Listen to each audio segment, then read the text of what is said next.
Parce que papa a sa papa. Denga boti maman si la denga boti biso. Donc biso surtout en assis. Un mot pour les avocats.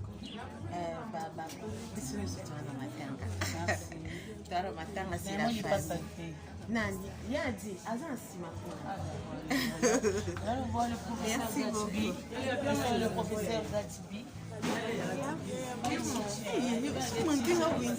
Oh my mother! Oh my mom!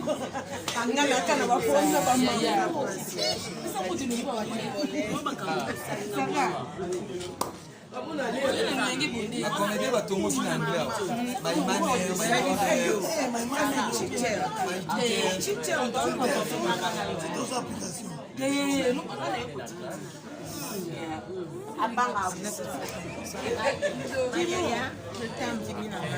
My mother, la queen.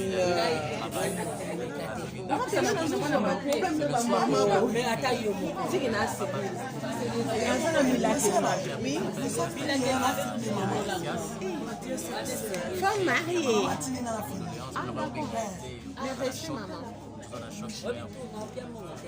No, ça fait. Ah, okay. So thank you very much for your support. Everyone, thank you so much. You know, it's so hard. So hard. The situation is really hard. I heard that she's not being just because you know when you lose someone very special in your life, it's very difficult for you to take on. You know, understand? She's mourning her father. So, yeah. Please. That's the thing I can say. Please. Thank you very much.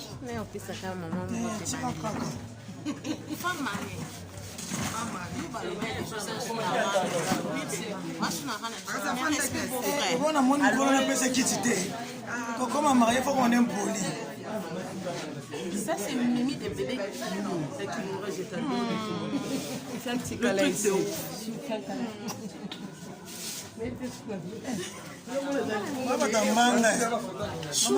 On n'a pas fait bisous. Ça câlin.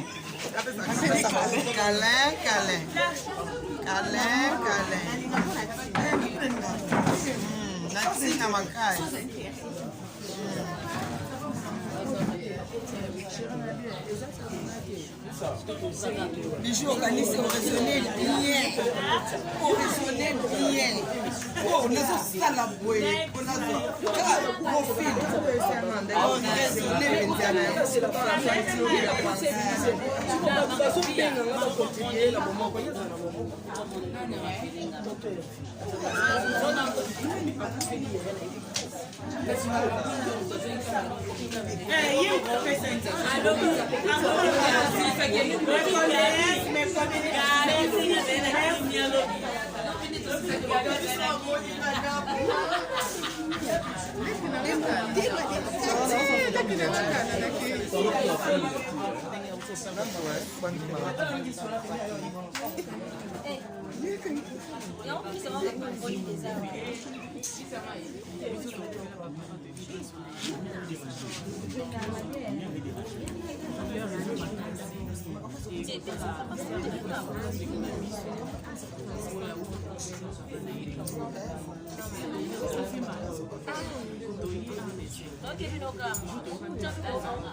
As if photo miniature.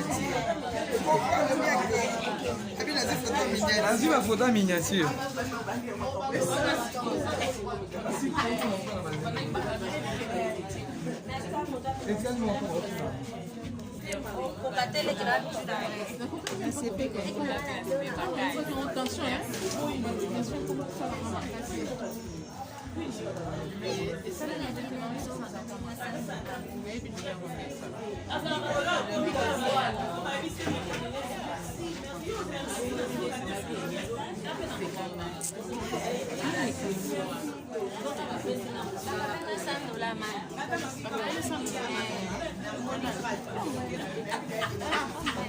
La femme de YouTube qui a fait 100 000 personnes en vie.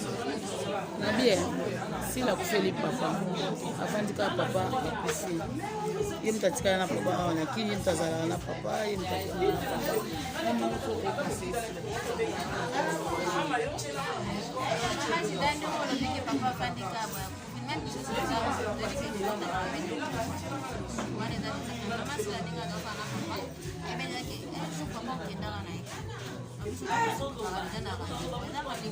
papa.